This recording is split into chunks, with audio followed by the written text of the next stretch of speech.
I'm proud to call her a friend. I know you are too. Help me welcome at this time the Executive Director of By the Hand Club, Donnita Travis.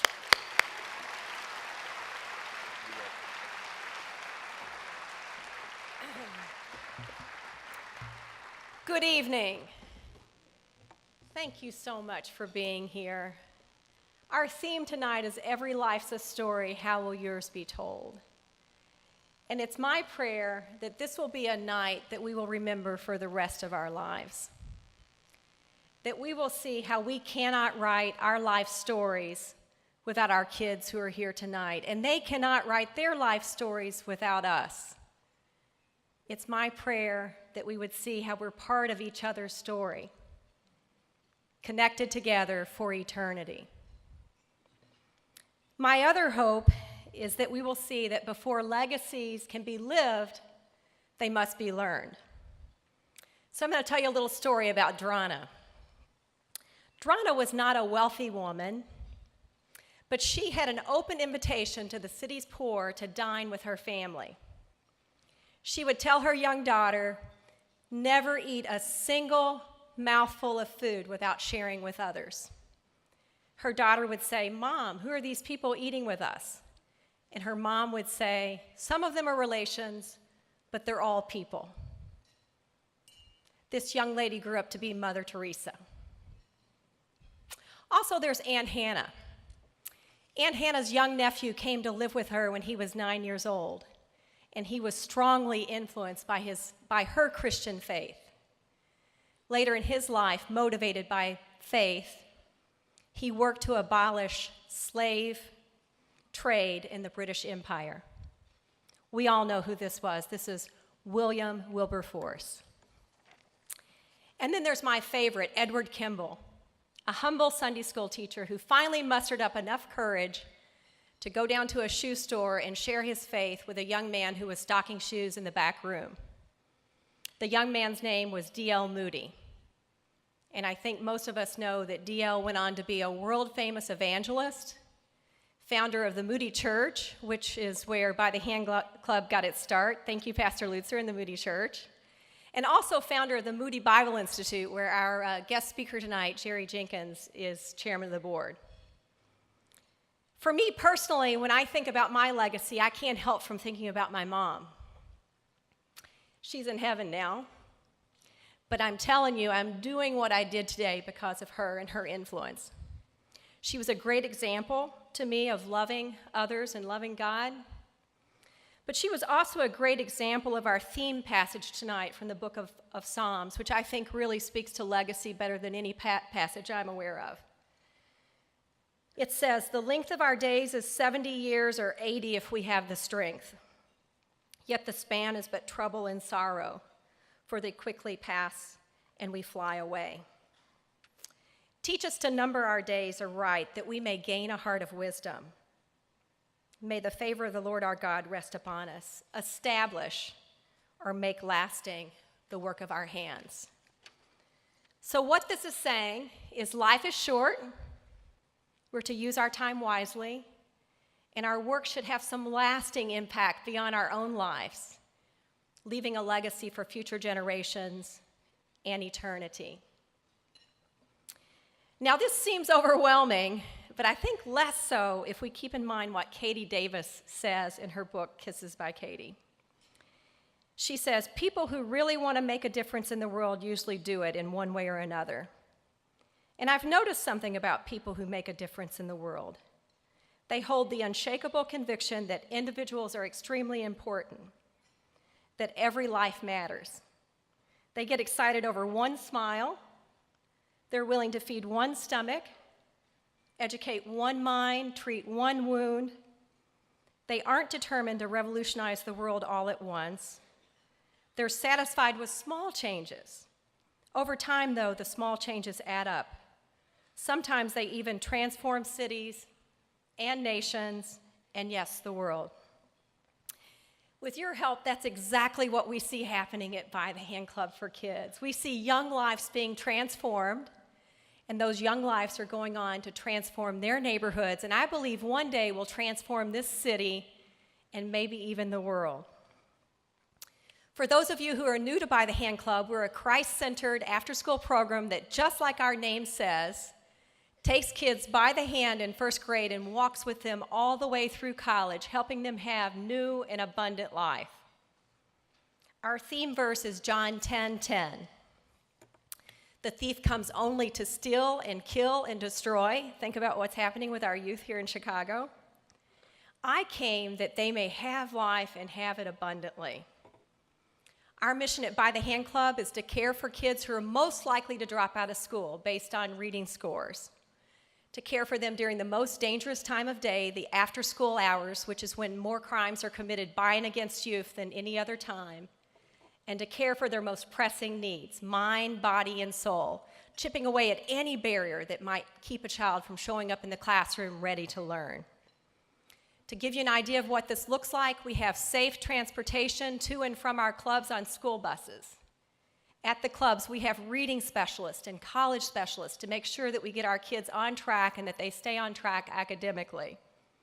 We have eye care and dental care and mental health counseling so that we meet their medical needs. We serve a warm meal every day, and we visit their homes regularly so we can check in on the families. And we provide spiritual guidance every step of the way. We started with 16 kids in 2001, and praise God, we're serving 927 kids today in 4 of Chicago's most under-resourced neighborhoods.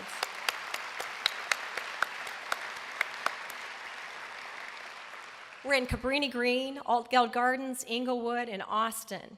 And we are so excited. Just this last June, we opened this beautiful 26,000 square foot mission critical facility in the Austin neighborhood. Mission critical because we needed the extra space to fulfill our mission of serving kids all the way through college. And I want to thank, there are many of you here tonight who helped us build this, and I just want to say thank you.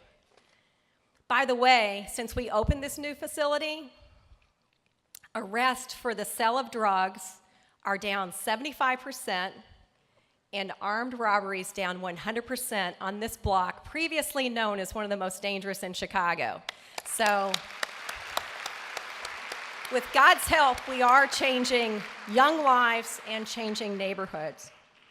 In terms of looking at the young lives, transformed lives, I don't think that there's anything that shows this better than our kids' reading and math scores. If you look at this slide, and let's go ahead and put, there we go. If you look at the bottom line of this slide, it shows that kids who've been with us 1 year have seen a 16%, look at the growth column, 16% growth in reading and a 22% growth in math. This is phenomenal. This is phenomenal. But follow that up, go all the way to the top, and notice how the longer kids are with us, the better they do. Kids who've been with us 5+ years have a 105% increase in their reading score and a 221% increase in math. Again, unheard of. It's wonderful. And here's the really good news. Our kids stick with us. We're sticky. Our kids stick with us. If you do the build slide, retention, you can see that we've had 690 kids who've been with us for at least a year. But look, we've had 239 kids who've been with us 5 or more years there at By the Hand Club. Here's some other ways that your help is making a difference. Since we opened in 2001, you've helped us feed over 700,000 hungry stomachs. Last year, almost 100,000. You've helped nearly 1,400 kids see through new eyeglasses, 400 last year.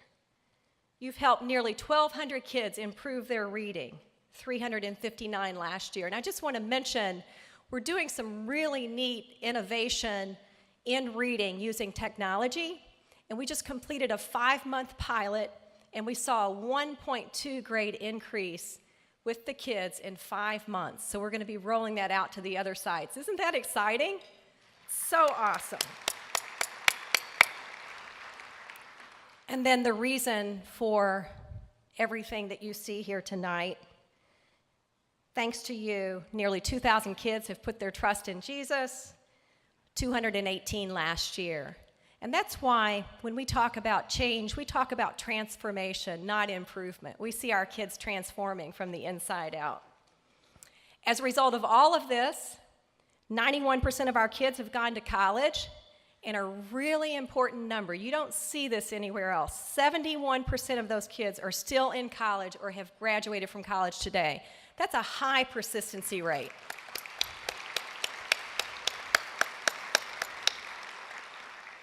To help put this in perspective, as the Chicago Tribune article says, of 100 Chicago public school freshmen, 6 will get a college degree. That's a BA by age 25.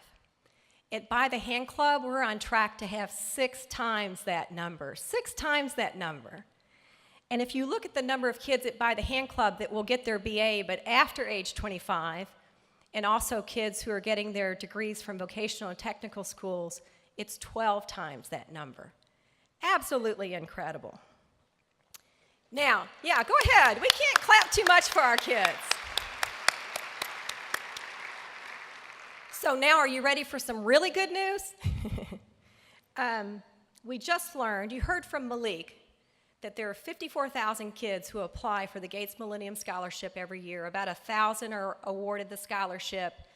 Last year we had a Gates Millennium Scholar. We just learned that this year we have another Gates Millennium Scholar. Her name is Jermisha Porter, and she's right over here.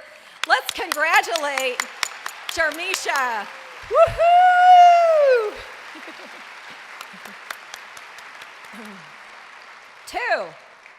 Two, praise God. And as Roy mentioned, this fall we'll have 66 students in college or who have graduated from college or technical school, and many of those students are here tonight, and we're so proud of you. Let's just give them a big hand clap. So proud of you guys. You're doing it. So what does 66 students do for our economy? What's the impact of 66 students? 66 students who complete their college degree will earn on average $50,000 a year, and it's estimated will work over a 40-year lifespan and contribute $132 million to our economy. If those same 66 students drop out of school and enter a life of crime and drugs, they will cost taxpayers $2.1 million per student, or roughly $132 million. So by graduating from post-secondary school, our students are contributing to society. In fact, we're told that they'll live longer, earn more, go to prison less, vote, volunteer, give blood, have children who have higher education levels, and because they're our kids, they'll go to church more and they will leave a legacy. Isn't that exciting?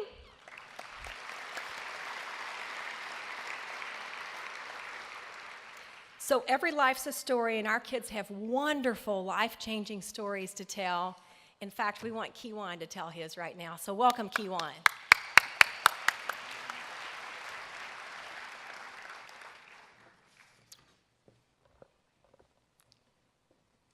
Good evening. My name is Kiwan, and here's my story. When I was 6 years old, I lost my mom due to domestic violence. My dad came home drunk, was playing with a handgun, and shot and killed my mom. So needless to say, I had a rough start to life. My grandma took care of my little brother, Trayvon, and my 8 cousins. She cooked lots of good food and made sure we had clothes to wear to school. But she wasn't there all the time, so we had to do things ourselves. On school days, I woke up, grabbed a washcloth, soaked it into warm water to wash my face. The warm water made me wake up, but waking up was only a reminder that I had to face another day of living in a world that was against me, a world that had already told me that I wasn't going to make it. Once I got to school, I sat in my seat and began singing the school song. From there, things got tough. One day, a teacher called me stupid. Other days, kids made fun of me. Even when I had a good day, it was hard to pay attention since schoolwork looked fuzzy all the time. Then I came to By the Hand Club. I remember my first day as I stepped cautiously through the doorway. I saw green, blue, and purple walls. It was as if I had stepped into a different world, but this world seemed real. In the first 5 minutes of this world, I felt like I was important. It's like no one noticed my shoes or clothes. They liked me because I was me. By the Hand Club got me eyeglasses and taught me how to read. They helped me see different aspects of life other than project gang violence. But the biggest thing By the Hand Club gave me was Sarah James. Sarah James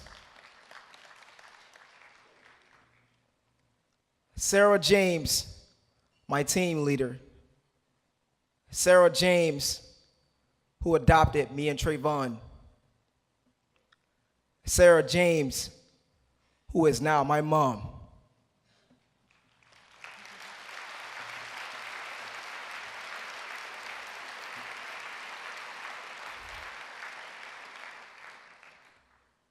Today, I am so motivated and determined to do what's right. I want to have a positive influence on my younger cousins. They look up to me, and when I do well, they do well.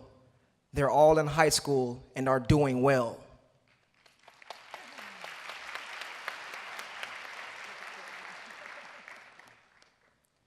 On February 3rd, I graduated high school early.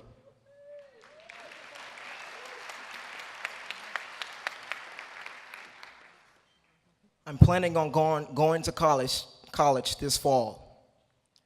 In the meantime, I'm working 2 jobs, including one at By the Hand Club. It feels great to work with the kids because it reminds me of where my story started. Which brings me to my legacy.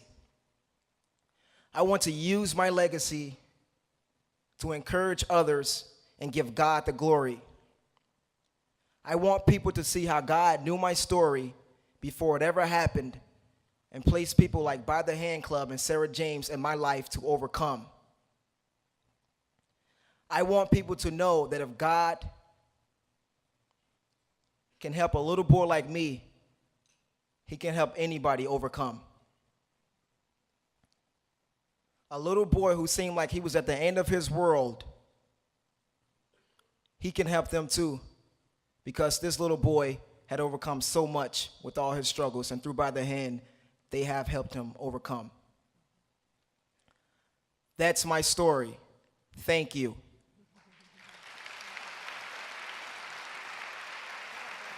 You guys, this is Sarah James, Kiwan's mom, so let's give her a big hand clap too.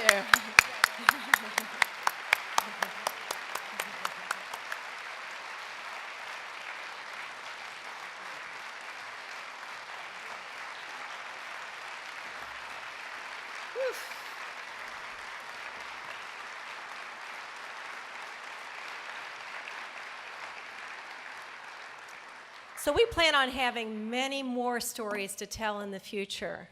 Looking ahead, we're partnering with Chicago Education Partnership, a separate 501c3, to help open a charter school on the west side.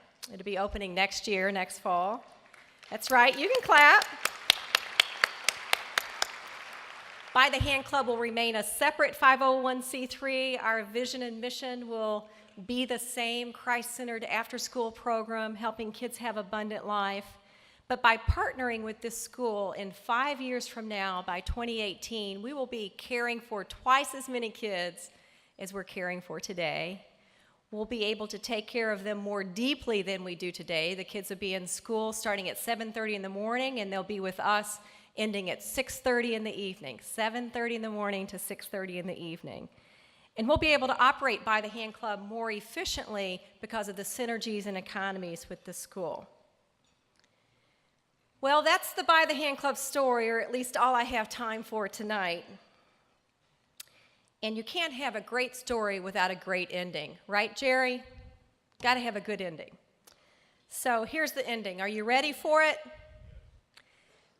Thank you. We're not raising just good kids, we're raising godly kids. That's right, you can clap.